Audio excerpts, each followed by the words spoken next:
Community advocates say the city should be held accountable in the fatal shooting of a man who had been living in a tent less than a mile from the security perimeter during the RNC. The Columbus, Ohio Police Department released body cam footage of its officers shooting and killing Samuel Sharp as he wielded a knife in an apparent street fight. Stop! Drop the knife! Drop your knife! Drop the knife! Please! Drop your knife! Drop the knife now! Drop it now! But why were out-of-state police patrolling city neighborhoods beyond the security zone? Angela Lang from Black Leaders Organizing for Communities calls Sharp's death devastating. Angela, thanks very much for being here. Thanks for having me. So you blame the RNC for the death of Samuel Sharp. Why?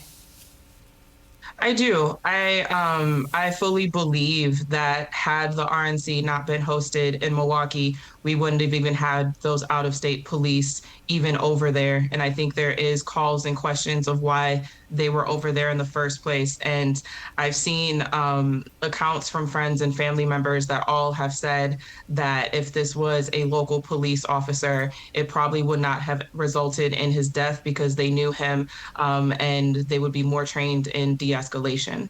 Have you gotten any answers as to the question as to why those officers were there?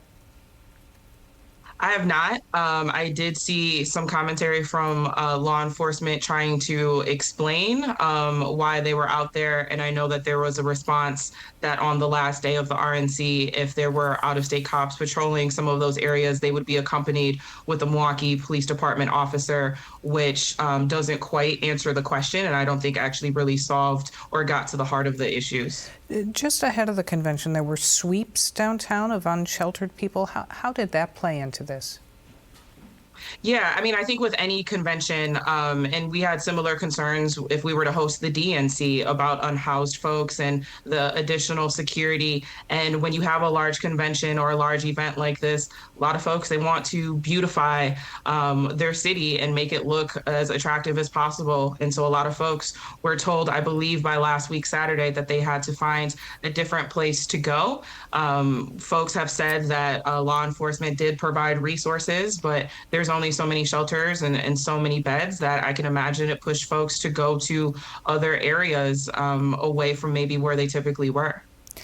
Before the convention, you said that you felt betrayed by the mayor for, quote, rolling out the red carpet for people who hate us. How about now after the convention? I'm even more betrayed and saddened that this is actually what happened in our city. And there had been years of warnings from community members and residents that said we did not want this hateful language and this hateful party, but had also been saying about the increase in law enforcement would have been a concern.